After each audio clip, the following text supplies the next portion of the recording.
Have you ever thought, maybe I should just start this whole life thing over, move to a new city or shit, even a new country, sell everything, buy an RV and blog your way across America, maybe buy a farm and just tend the land, disconnecting from all the noise, or one of my favorites, move to a small fishing village in Italy or Greece where every morning we walk to the market for fresh bread, laugh and dance with all the healthy old people around us. But then reality hits. Responsibilities, bills, stress, the repetitive, mundane tasks, a job you don't love, maybe even a relationship you can't get out of. You feel stuck, buried by the life you built, unable to get traction. In those moments, it's easy to wish life had a reset button. Wouldn't it be amazing if life worked like that? Just hit restart, see a little loading symbol. Restoring from checkpoint 24. Well, here's the truth. While you can't go back in time, you can start building a life you thought you could only dream of. And in this video, we're going to unpack why we fantasize about starting over and how to use those fantasies as fuel to create real change. Because the only guaranteed way to stay stuck is to do nothing. So here's what we're going to do. First, we're going to audit your fantasies. And no, not those ones. The ones about starting life all over again. Next, we're going to identify what's missing in your current life that is causing these visions. Then we're going to document the fears that are hiding underneath. If you've ever dreamt of starting over, then this video is for you. All right, so let's start by auditing our fantasies. Rated PG.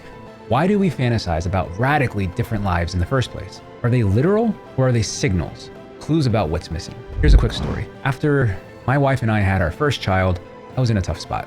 I owned a successful business that was scaling rapidly and generating millions in revenue, but I was reinvesting nearly all of it to sustain that growth. On the outside, I had everything. A freshly remodeled home with a pool, an outdoor kitchen, a nice truck, dog, cat, growing family. But I also had a lot of debt to go with it, and I felt trapped. I was doing all the things I thought would make me happy, and I was doing them as fast as I could, hence the debt. And still, I was lost. So I started fantasizing. I spent hours on YouTube researching RV life. My dream was sell everything, buy a big Class C or maybe even a Class A RV, and travel the world. My company was digital, so I could technically work from anywhere. That's freedom, right? My wife let me dream, but with a newborn, a dog, and a cat, it wasn't realistic. So once again, I felt stuck. Then COVID hit. Anxiety skyrocketed. My business lost half its revenue overnight. Once again, I searched for an eject button. This time, my fantasy was minimalism. Again, I would sell everything, pay off all of our debt, reduce expenses, and live small. Just breathe again. And it took some convincing, but this time my wife agreed. So we sold the big house, packed up our 2-year-old daughter, moved into a dated little ranch home. And man, I'll never forget that first night. My wife looked miserable. I felt depressed. What the hell did I just do? It was pretty tough for the first few months. We actually upped and moved into an apartment so we could remodel that home. And in the process, we learned a lot, I guess, about ourselves. But eventually, we just moved into a bigger home again. And here's what I realized. I didn't really want an RV. I didn't really want minimalism. What I wanted was freedom from debt, freedom from pressure. Those fantasies for me weren't literal solutions. They were manifestations based on an internal cry for help. And that's when it clicked. Fantasies like these are signals. They're reminders that what you're currently doing isn't working. They're glimpses of what's missing. Not always literal calls to move to Italy. That still sounds pretty cool. So what I've started to do is whenever I start to envision some sort of romantic change of scenery, I evaluate what's going on. I get curious and just listen. And this is what you and I are going to do right now. All right, hope you're ready.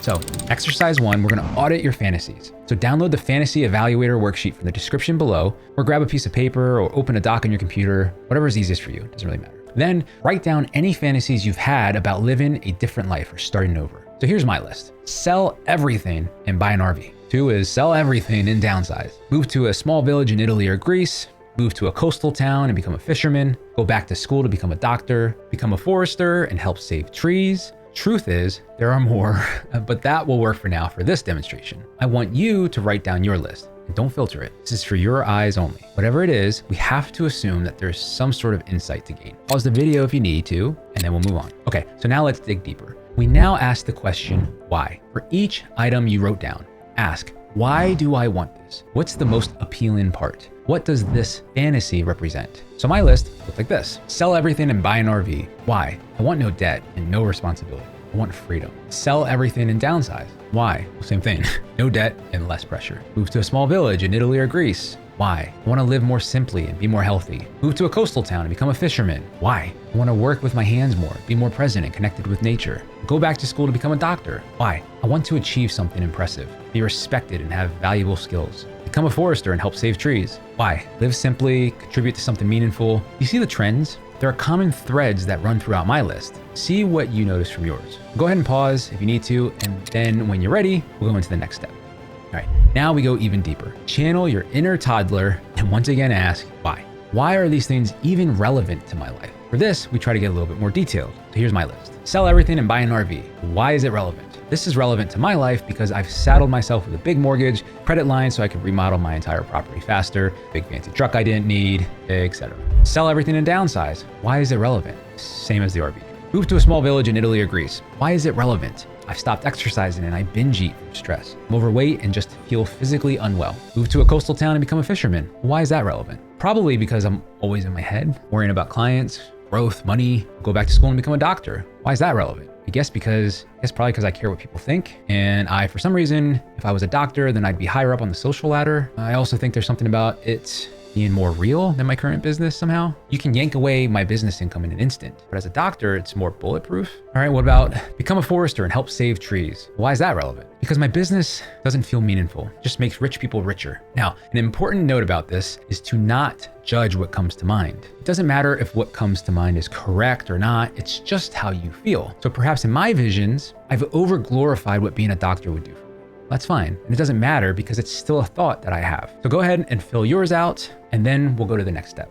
All right, now we identify fear. Pay attention to your list and responses, but you will almost always find that there is fear at the root of everything. So ask yourself this: what am I running from?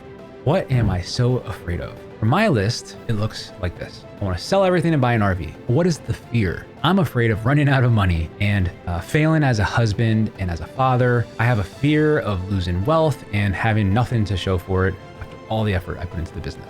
All right, we'll sell everything and downsize. What's the fear? What's the same fear as the RV? Failing my family and being stuck. Move to a small village in Italy or Greece. What is the fear? I have fear of wasting my life without living in some extraordinary way. Being too afraid to just make the move and live life more happily. I fear not being happy because I was too stressed out every day, worrying about making more money. Move to a coastal town and become a fisherman. What is the fear? I guess I have fear of not being present, and not quite. I mean, more like a fear that I'm too stressed again. Just too stressed again. Like I would be more happy if I lived more simply. I fear that I'd be more happy if I had less obligations. Go back to school to become a doctor. What is the fear? Fear of not mattering. Fear of not being important enough. Become a forester and help save trees. What is the fear? I have fear of living a meaningless and selfish life. I don't know. Write it all down. Again, no judgment, no editing, just raw honesty. There are likely fears buried here you haven't even uncovered, and that's okay. We're just starting to learn more, just observing. Go ahead and fill out your list and then come back to continue on. We're gonna bring it all together now, so stick around. All right, so why does all of this matter? When you study your fantasies, you start seeing the truth. For me, it's not about escaping to Italy or RV life. They're about escaping fear. So for this step, I want you to reconcile all of the fears you've uncovered and document them. I created a tool I call the Fear Ledger, the link's in the description, as a way to keep track of all of these fears. And when you document those fears, you do 3 powerful things. 1, when you write them down, you take away a lot of the power behind the fear, because now you can logically look at them and evaluate them more objectively. Fear thrives in the shadows of our minds. We want to shine a light on them. 2, you become aware. So you start to notice when those fears shape your daily thoughts and actions. You'd be amazed how often they come up in day-to-day life, just quietly whispering to you. And then 3, you can begin to eliminate the fears altogether because they fall into 2 lists. Most fears are lies, leftovers from past trauma, and are no longer relevant today. Some have more relevance, but now you can start to work through them. So in my example, I'd be able to look at something like the fear that I don't matter, and I can ask, well, says who? I do matter. I don't need to become a doctor or do anything to prove my worth. I'm now aware of that limited belief and can be mindful of it. But for fear of being in too much debt, there's perhaps some truth there. But it becomes pretty obvious that I value not being buried in debt, and that being stressed out of my mind every day isn't worth it to me. So now I can start being strategic about how to realign my life so I'm living in accordance with that truth. Okay, so let's recap. We audited our fantasies of starting over and living totally different lives. We uncovered the deeper why behind them. We dug into the fears beneath them. We documented them. And then we were able to evaluate them as either straight up lies, or if there is some sort of truth in there, we're now able to realign our lives accordingly. And now we can start designing a life rooted in truth, not fear. But here's the thing. Most people still can't see clearly enough to do this fully, not yet. This is just a step in the right direction. There's more noise we have to remove in order to get super clear on what direction we want to move our lives in.